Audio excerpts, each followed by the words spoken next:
All right, next game, NFL Week 1, 49ers at Bears. God, it is good to talk about football again. So, first thing to mention is that weather might be actually important in this game. There is some chance of precipitation. We are playing in Soldier Field, notorious for just having shitty weather in general. Maybe some wind, maybe stuff like that. So that's important to keep in mind as we talk about all this. But let's get into this, right? So, first, away team versus home team. We got the 49ers offense versus the Bears defense. Now, this 49ers offense it's a lot different than it was last year. Obviously, the main change being going to Trey Lance full-time from the beginning of the year as opposed to Jimmy Garoppolo. There are some changes along the offensive line. Just a lot of interesting stuff that Kyle Shanahan's going to have to deal with. Now, of course, if we're trusting any coach in the whole world to deal with that type of stuff, it's probably him. Now, we'll start on the offensive line, right? The important point being that there are potentially three, at the bare minimum, two players who just straight up haven't played snaps in the NFL barely before who are going to be starting in this game. That's the entirety of the interior offensive line. I still think Daniel Brunskill's going to start at right guard, but some people seem to think rookie is going to instead. His name is Spencer Burford. We'll see.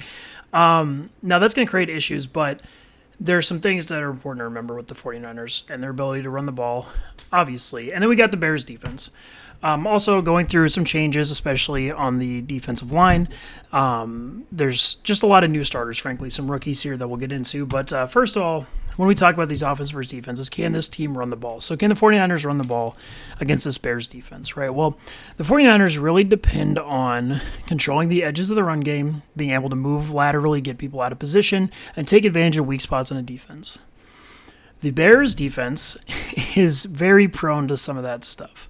So they do have two players in Roquan Smith and Eddie Jackson who are really big pluses in that area of the game. Roquan Smith, one of the better middle linebackers in the league, it has a sideline-to-sideline range to compete with the 49ers, is intelligent enough to not fall for a ton of their fakes that they do, but he's not somebody who's like, he's not Ray Lewis, he's not a one-man defense. And that Eddie Jackson is good in that area of the game, probably better as a pass defender, but he's a playmaker. I like the dude a lot, and he does help a lot in this game. But as far as controlling the edges, kind of the number one thing with that I'm less convinced by the Bears here. So they do have some good run defender, well, some okay run defenders in that aspect. Specifically, they bring over Al-Qadim Muhammad. He's been on the Colts for the last few years, a guy who steps up really, really well in this game. Or in this type of game as far as a runner. He's one of the best run defending edges in the league. He doesn't pass rush at all, so a lot of people don't know his name, but he's really good in that aspect, and that'll help a lot here. Travis Gibson, in his snaps last year, kind of his first major playing time, he's a bit big and slow for my taste, and that worries me in this game, but he at least has the strength to keep it there. Now, Robert Quinn is more of a pass rusher than anything, and they are competing with still probably the best run-blocking tackle duo in the entirety of the NFL, in Trent Williams and Mike McGlinchey. The dudes just kill people. They consistently win on the edges, and that's really scary for a team that's playing the 49ers. Now, the interior does help for the Bears. As I mentioned before, the 49ers effectively starting two guaranteed, maybe three giant question marks on the interior.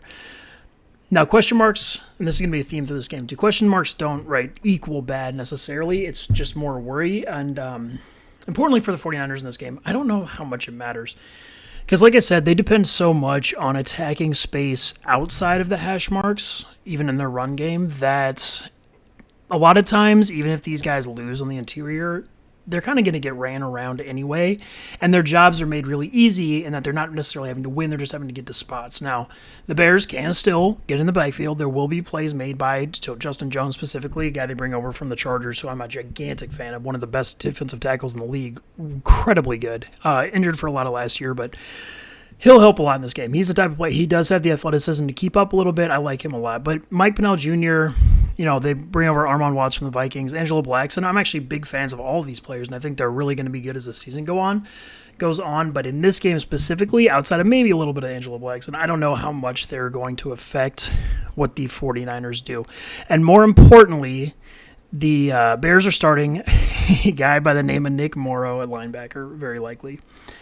That is really bad. The dude he's just really slow. he's just a bad football player, and this is nothing personal or anything. But even when he was starting games for the Raiders for the last couple of years, it was just a disaster basically every time. He's really slow. He doesn't activate very quickly. He can still get out of position, out of the space that he's supposed to be in, despite moving so slow. And I'm just not a fan of him as a player at all. And he's the exact type of guy that Kyle Shanahan has shown throughout his career is going to put into a lot of like decision-making positions that I do not have faith at all in him being able to execute on. Matt Adams is better, but also not really a notable player. So that stuff is going to concern me, right? So I do think the 49ers are going to be able to run the ball. I will say it's not to the like dominant degree that we've seen from them at times. More importantly, though, can they throw the ball? So first, how's the pass rush look for the Bears here? Again, I'm not encouraged. I think Trent Williams and Mike McGlinchey are just fine. Maybe you will get some from Robert Quinn. He's a good enough player to get around the edge, but these other guys are just not relevant pass rushers, especially in this game. And while I mentioned on the interior, I'm a little bit worried about Justin Jones and Angelo Blackson, even Armon Watts in this aspect. None of those guys have a high enough ceiling to really destroy a game plan consistently from the other side of the ball. And there is still the chance that, especially Aaron Banks, a former high-round pick, that the 49ers can actually stand up pretty well. So I don't think there's going to be a terribly relevant pass rush here. And the receivers, I have mixed feelings about some of these receivers as far as their down the field ability, but I do think they're really good in certain aspects. Deebo Samuel, I'm a huge fan of just even regardless of the running back stuff, just as a receiver, the guy does win. Yeah, he has horrible hands sometimes. It happens. But the plays he does make, he more than makes up for it. He gets open. He wins down the field. He can be really, really useful. Brandon Ayuk is actually a fairly similar player. Obviously not to the same extent, but he's good himself. And more importantly, the Bears just kind of have one good corner. Jalen Johnson, I am a big fan of. He is good, but he's not the type of player that necessarily shuts down quicker receivers like Deebo Samuel. He's more of a bigger guy. And the Bears' other starting corner at this point is projected, it seems like it's going to be Kindle Vildor. Yikes. He's bad. He's just really bad. He doesn't cover anybody. He's not big enough, not athletic enough, not smart enough to keep up with players. And I'm frankly shocked that he is going to be starting again. They do also have Lamar Jackson from the Jets, who at least can cover, big, slow guys. He can at least do something, and neither of them are going to be helpful in this game. But that's really scared me. And you have a rookie starting slot corner. So that part worries me. Now, the 49ers, their weapons aren't killers necessarily. Their wide receivers aren't killers in the same way that other teams have sometimes, but that part definitely concerns me. Then you have the other weapons, George Kittle, right, and the running backs. Can the Bears cover them? No. I mean, George Kittle, when he's healthy, is effectively uncoverable. Now, you can limit him a little bit. And between Eddie Jackson and Roquan Smith, they do have some personnel to do that. But it's not enough. You have to be incredibly good to keep him down. And while the 49ers' other guys aren't amazing, they do actually bring over Tyler Kroft, who's a player I'm a fairly decent fan of. And I think they can get the work done in the screen game and the way Kyle Shanahan draws up passing plays, short passing plays, that they're going to be just fine. Now, there is a big wild card in this game, and, that's the Bears rookies in general, but specifically I think Jaquan Brisker. People have been raving about him in training camp. That means effectively nothing. We've seen that as far as how they are once they actually get into a game, but it doesn't mean he's not going to be good, right? I'm not going to assume one way or the other. But he's really important in this game because good playmaking safeties are one of the keys to beating the 49ers, and they might have it in him. They also very much might not, right? Which is part of the reason I'm not incredibly confident in this game in general, but it does really scare me because more likely than not, he's not going to be very good. So Bears probably can't cover that much. They don't have that much of a pass rush. So then it comes down to Trey Lance, and can he take advantage of that? Now, I've been excited about talk about Trey Lance this offseason. I actually think he's pretty good. Especially, I was impressed with him more than I thought I was going to be as far as how I was able to read the game and actually make correct decisions. He was doing it really, really consistently through both of his starts plus the one game he played a lot last year. He was pushing the ball into the right areas of the field. He was keeping his eyes up as he was scrambling outside of the pocket. He was showing that he had the right mentality as far as putting the ball into not safe areas, but positive areas for the offense. What scares me is that he is one of the most inaccurate quarterbacks I've seen recently, as of now, Maybe that gets better. Most of the time it doesn't. He really reminds me a lot of like older Cam Newton in that aspect, where the mental side I really think is there, but sometimes, man, it's hard to come back from throwing a ball 6 feet over a receiver's head. And that does scare me in general, because something I haven't really touched on yet that's important to remember is that the Bears have a new defensive scheme, new defensive coach, and Matt Eberflus coming over from the Colts. And he plays a really, really positive brand of safe zone football as far as keeping everything in front of you, being really, really disciplined, and he's done a lot with lesser talent on Colts defenses for the last few years. It's part of the reason I'm not as terribly worried about Kendall Vildor in this game, because he has protected some bad corners himself in Indianapolis. So there is a chance that it works out, but in general, the personnel was a lot better, especially like a linebacker, and that does worry me when you're talking about it, the 49ers attacking the middle of this defense through the air. Again, I'm scared about Trey Lance and turnovers in this game just because of the inaccuracy, and I think there's always going to be Bears around the ball, but I trust in him enough to be able to find the right spots. Plus, of course, Kyle Shanahan kind of boosting everything, that I do think the 49ers offense at least has enough access to being good that they'll be fine. So I do only think they're going to get about 17 to 24 points, because I do think they're not going to be able to run the ball with explosive ability consistently the way that they do sometimes, because Roquan Smith, Eddie Jackson are good enough. They don't have big line advantages. But it is enough that they will move the ball up and down the field. I do think you could see this team settling for quite a few field goals after moving the ball pretty far. That worries me, but overall, I don't think they're particularly screwed, and I do have enough faith in Trey Lance that I think he's going to be able to pilot this offense with Kyle Shanahan to a decent amount. So, can the Bears keep up with that? Well, they also go through a ton of changes. First, straight up, we're going to talk about Justin Fields, right? So, Justin Fields last year, I think, was okay. He lingers really heavily on the front side reads of plays, which worries me. He was nowhere near as aggressive with pushing the ball down the field as I expected him to be, in more opportunities than I think people realize existed.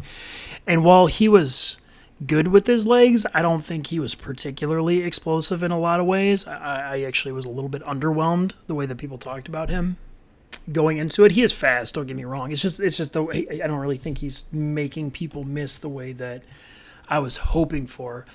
That is to say, I think he has some aspects of his game that will lead to positive outcomes in the future, but it's probably going to have to be in a way better offensive environment than this one is. So what is that offensive environment, right? We've got a ton of question marks in the offensive line, a really receiver room, and offensive coaching that I'm not convinced by at this point. So, and that's going into a 49ers defense who is still, despite some losses and even preseason injuries like Jimmy Ward and stuff, is relatively dangerous. They bring over another really good corner to replace Jason Verrett or Josh Norman with Travarius Ward. They get Dre Greenlaw back full-time from injury. They still have safeties despite the losses that I think can play. So let's talk about this matchup, right? First, can the Bears run the ball? That's a big question mark in this one. I don't like to decide if rookies or players who haven't played yet really are good or not before they play, because obviously that's how you are wrong about stuff a lot of times. And with Tevin Jenkins and Braxton Jones, we have guys we just have no idea about. Unfortunately for the Bears, though, in this game at least, the vast majority of first-time NFL players are not very good in their first game, even if they end up being very good. And when you have two of them, especially Braxton Jones at tackle, who's not a particularly high-round pick, it's not likely to go well. I don't really trust the Bears to scheme things very positively, and this 49ers defense, as a run defense especially, is still pretty damn good. They're strong on the interior. Samson Ebicam is really good on the edge. They bring back Kerry Hyder, who I'm a huge fan of. Nick Bosa, obviously, is dominant in that, and they still have one of the best linebacker units in the NFL that does go three deep. Azeez Al-Shaair is really good. Huge Dre Greenlaw guy, and Fred Warner's the best linebacker in football. So that's just really tough for the Bears. I don't really see them getting that going at all. So then you're talking about, can they throw the ball? And the pass rush scares me. Nick Bosa is just going to beat the shit out of both of these tackles, very likely. And while the other 49ers edges, I think, can kind of disappear against better teams, against this team, I think Ebicam, Kerry Hyder can can get there enough, as well as them being able to push on the interior, especially through Lucas Patrick and maybe Tevin Jenkins, that I'm worried about the pass rush in total. And frankly, the 49ers corners are just better than the Bears receivers. Darnell Mooney is good, and I like a lot of stuff he does. He, however, is definitely not, at least at this point, a driver of offensive football by himself the way that the top receivers in the game are. He's still dependent on good things around him to really consistently move the ball up and down the field. And these other guys are all just, ooh, man. I do like Byron Pringle a little bit as far as a secondary, tertiary option on any given play. He does have some speed. It's not like he's horrible with ball skills and stuff, but not somebody who separates consistently. Equinemius St. Brown is effectively the same player, but worse. Amir Smith-Marset, well, Dante Pettis is just bad in general. Amir Smith-Marset, Velus Jones. I have all these guys listed because I don't think we know what it's going to look like. Now, Velus Jones is a rookie that's shown some explosion as a kick returner, but, whatever. And like I said, these 49ers corners are good. Now, there is one major question mark / exception to that, which is that they are starting a rookie in the slot, and Samuel Womack, who, just like I'd go with all the other rookies, you just have no idea. And that is the one spot that if this does go badly for the 49ers, I think it'd be really safe to say it'll probably be through him. I will also say the 49ers safety play, despite me complimenting it earlier, isn't anything outstanding or fantastic. Funga last year was okay as a box guy. Tavarius Moore has been in the system for a long time. I think he's going to know what he's doing, but not, he's not really necessarily a starter or above average starter level player. So there is chances there, but with the way Justin Fields was so timid pushing the ball down the field, and the fact I don't think there's going to be an option in this game combined with the pass rush, I just don't see how it goes very well overall. Now, I will give them 10 to 17 points. I think that's going to be a lot based on 49ers turnovers more than likely, and them not, or maybe good field position, that type of stuff. I just don't think this team is going to have very consistent offensive success, which might be a theme throughout the year. So overall, yeah, definitely, I think this will be a fairly comfortable win for the 49ers unless Trey Lance is way worse than I think he is, which I would be surprised by. To get into the betting, this game is whatever to me. There's way too many rookies playing and/or players we haven't seen before for me to think one way or the other about it. I do think the 49ers are going to win, but they're, as a 7-point favorite, that's not really saying much. And frankly, as underdogs at home, I think this game is going to be played along that line of 7 between a winning margin between 6 or 5 to 6 and 10. So I suppose I would take the points at home in case something crazy happens. And with the over/under, kind of the same thing. I do like the under, but it's a really low number, not feel too crazy about it. But overall, I do think you're talking about a fairly comfortable win for the 49ers at the end of the day.